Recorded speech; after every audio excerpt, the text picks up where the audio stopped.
Alright, an update on my wiring closet. There's a transfer switch. I'll show you in a minute. As I added some more outlets.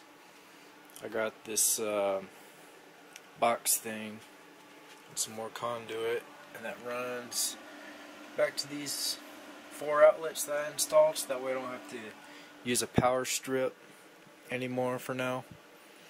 And alright, inside the transfer switch, there's that $10 Radio Shack relay.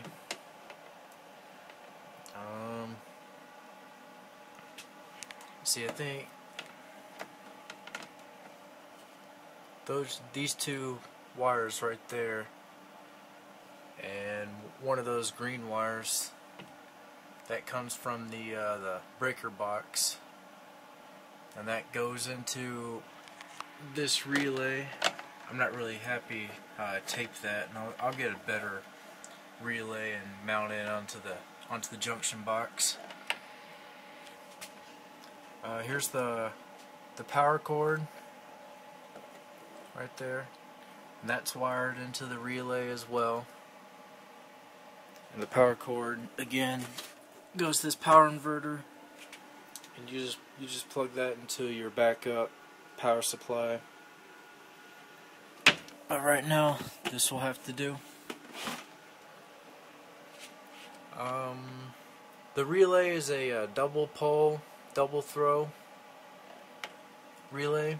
On the coil part, I have it just hooked up to the power, to the breaker box, the main power grid, and so that way it's always turned on as long as we got power from the grid.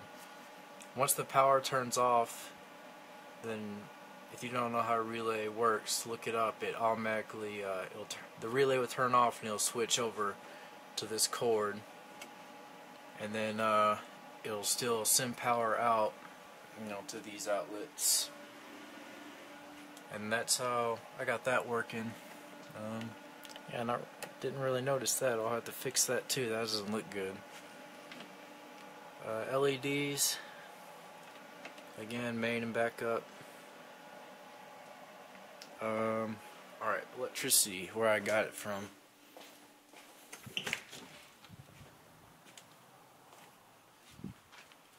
Comes from that pipe over there, and I ran that pipe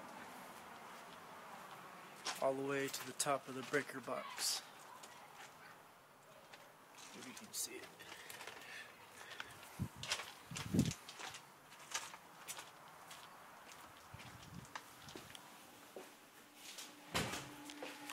Okay, now I'll show you where these things go. This isn't doing anything for now. That'll be used for the wireless access point whenever I get that. Anyway, behind the patch panel is the Cat 6 cable, and that goes up to this conduit. It goes through this conduit. It's 3/4 inch, schedule 40. Wraps all the way around. I don't really like how I got this. I want to get like a basket, so the cables just rest in the basket, and I'll have it something like this once I find a basket and get it. I learned that you could put max 5 Cat 6 cables and then that 3/4 inch pipe, and even 5 is pushing it, but you can get it. Alright, so we're underneath the stairwell right now in the closet, and there's the 2 pipes, and I'll take you around. And there's the pipes that come from the closet.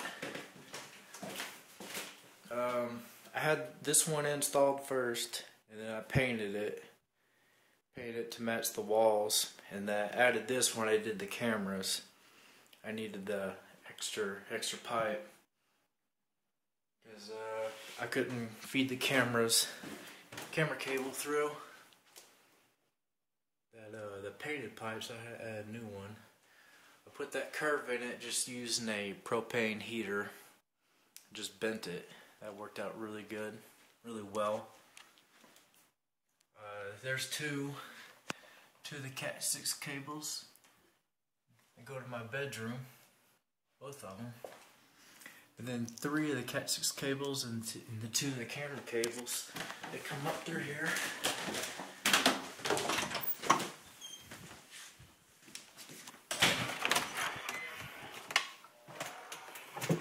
Into the garage.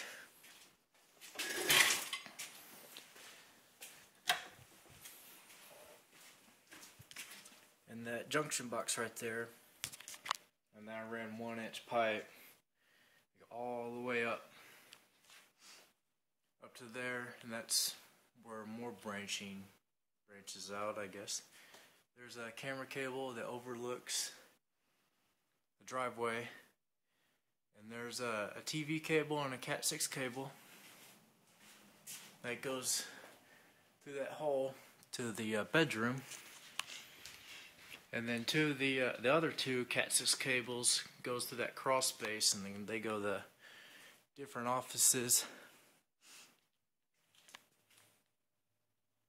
That's a little update.